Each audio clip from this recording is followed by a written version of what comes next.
अब प्रश्न उठता है कि जैसे अमरलोक, सार शब्द, सार नाम, सतपुरुष, सतलोक, सार शब्द, विधेय शब्द, नी शब्द, अकय शब्द, इनमें क्या अंतर है? अमरलोक जिसको सतलोक भी कहते हैं, गीता जी में उसको शाश्वत स्थान कहा है, सनातन परम धाम। ये वो स्थान है जो कभी नाश में नहीं आता और जहां पर सभी सुख हैं, वो अमरलोक है, वो स्थान है, एक पृथ्वी है।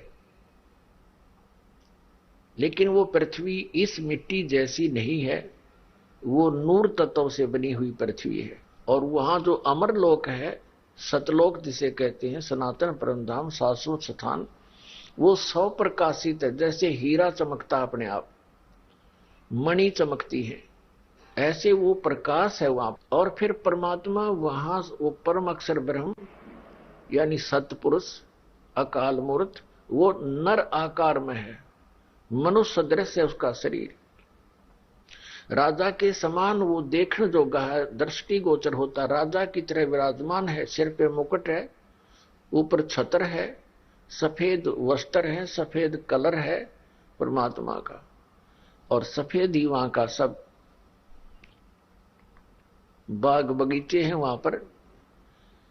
सतलोक के अंदर, सतलोक जो अमरलोक है, और ऊपर अलख लोक है, फिर अगम लोक है, फिर अकय लोक है। ये सभी अमर लोक है। इनको सिर्फ विभाजित किया गया है, 4 हिस्सों में भगवान ने बांटा है। लेकिन प्रत्येक लोक में, जैसे अकय लोक को छोड़कर बाकी शेष तीनों लोकों में सृष्टि है, और ऐसी ही सृष्टि जैसे वहां पर है। लेकिन वहां ये पशु पक्षी वगैरह ये नहीं है, जीव जंतु अन्य नहीं है, मानव स्त्री पुरुष रूप में भी है। अब सतलोक को लेते हैं। सतलोक के 3 डिवीजन हैं, सतलोक के 3 भाग हैं। जैसे हमारी राजधानी है दिल्ली, तो दिल्ली को जैसे बाही दिल्ली है, उसमें तो विलेजेज हैं, गांव हैं, और सारा दिल्ली ही कहलाता, स्टेट है वो दिल्ली समझो। तो ऐसे ही उस अमरलोक का जो बाहरी क्षेत्र है, उसमें बाग बगीचे, झरने, पहाड़, हीरे पन्ने ज्वारातों के पहाड़ हैं वहां पर, और फलदार वृक्ष, सदाबहार वृक्ष है। और उसके तुरंत बाद फिर सृष्टि है ऐसी जैसी यहां पर है स्त्री और पुरुष की। ऐसे परिवार हैं, वो कभी मरते नहीं, वृद्ध नहीं होते, सदा युवा रहते हैं। बच्चे उत्पन्न होते हैं लेकिन फिर वो वृद्ध नहीं होते। एक सतीची है, उस एज में आकर के वो फिर उसके आगे उनकी एज इंक्रीज नहीं होती उस बॉडी की। ये दूसरा पोर्शन आ गया, उसका दूसरा भाग है। और तीसरे भाग में वहां केवल हंस रहते हैं, नर है, नारी नहीं है वहां पर। और वहां पर जो संतानोत्पत्ति करते हैं अपनी वचन से करते हैं, और नर ही उत्पन्न होते हैं।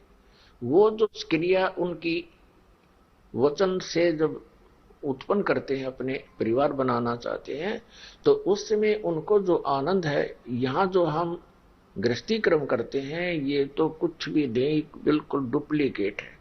तो वहां जो हर चीज का आनंद ही अलग है, वहां का अमृत आहार है। जैसे एक तो खट्टे बेर न खावे और एक मीठे बेर न खावे, एक खट्टे आम न खावे और एक मीठे आम न खावे, तो ऐसा अंतर समझ लो। तो वहां प्रत्येक प्राणी सुखी है, राग द्वेष नहीं है, क्योंकि वो बॉडी है ही नहीं जिसमें भी हाई और लो है। असनाविरम शुक्रम कायम, यानी असनाविरम।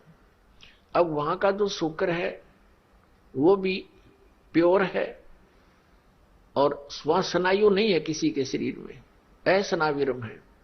तो परमात्मा का शरीर जो है वो शुक्रम कायम है और असनाविरम है।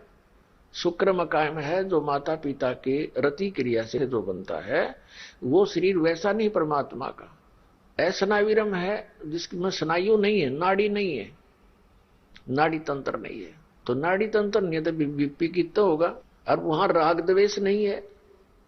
राग द्वेष क्यों होता है, किन कारणों से होता है?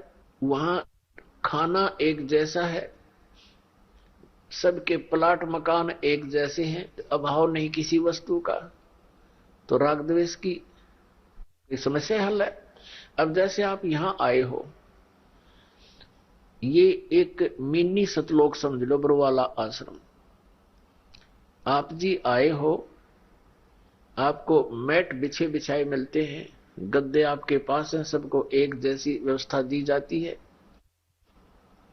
बना बनाया भोजन मिलता है। आपको ये नहीं पता दाल कहां से आती है, क्या रेट है दाल का, रोटी आटा कहां से आ रहा है, फिर राग द्वेष समाप्त। ठीक है, क्योंकि हम ऐसे शरीर में रह रहे हैं जिसमें कुछ ना कुछ फिर भी पनप ही जाता है। ये तो एक एग्जाम्पल है, यहाँ का उदाहरण है कि यहाँ वैसे राग द्वेष बनावे तो मूर्ख व्यक्ति कहीं बना लो, बाकी यहाँ राग द्वेष की कोई स्थिति नहीं, कोई गुंजाइश ही नहीं। और वहां तो शरीर ही नहीं है ऐसा जिसमें राग द्वेष हो, कोई अभाव नहीं किसी वस्तु का। यहाँ कई बार ये हो सकता है कि किसी को गद्दा ना मिला, घनी संगत आ गई, तो वो दुखी अवश्य हो जाता होगा कि इसने गद्दा मिल गया मुझे ना मिला। तो ये हम काल के लोक में रह रहे हैं, यहाँ कोशिश करते हैं सभी बच्चों को एक जैसी उपलब्धि कराएं, फिर भी कोई अभाव रह जाता है तो साधु संत बहुत अच्छी आत्माएं होती हैं, भक्तजन, वो संतोष करना और परमात्मा के ऊपर विश्वास करते हैं कि जो आपकी इच्छा प्रभु, दास वैसे ही रहेगा। तो इस भाव से भी राग और द्वेष अपने आप नष्ट हो जाते हैं। एक आधा मूर्ख तो होता ही है। मूर्ख का अर्थ ये नहीं है क्योंकि बाहर से जो आते हैं उनको ज्ञान नहीं होता, तो वो व्यक्ति थोड़े बहुत दुखी हो जाते हैं, फिर कुछ दिन के बाद उनको ज्ञान हो जाता है, वो भी ठीक हो जाते हैं। तो इसी प्रकार उस सतलोक के अंदर है कोई राग द्वेष नहीं, क्योंकि अभाव किसी वस्तु का नहीं, वहां कोई रोग नहीं, अनाम्य शरीर है, निरोगा बिल्कुल। तो वहां वो सुख है, वहां जरा और मरण नहीं है, वहां मृत्यु नहीं होती किसी की। तो ये स्थिति है सतलोक की। वहां जाने के बाद फिर लौटकर कभी संसार में नहीं आते। वो सुख है तो सतलोक में, और हम खोज रहे हैं इस मृतलोक में। यहां नहीं हो सकता, वो स्वप्न में भी नहीं हो सकता। तो पुण्यात्माओं, आप जी को ये विश्वास होना चाहिए, आज आपके पास यहाँ का भौतिक सुख कितना ही उपलब्ध है, चाहे आपके पास बड़ी बड़ी कार भी हैं, कोठियां हैं, प्लाट हैं, आप चाहे कोई अच्छी पोस्ट भी प्राप्त है, लेकिन मृत्यु के उपरांत आपका तो नहीं रहा। ये एक सेकंड में आप यहां से जाओगे, तो मृत्यु तो डेफिनेट है आपकी, हमारी सभी की।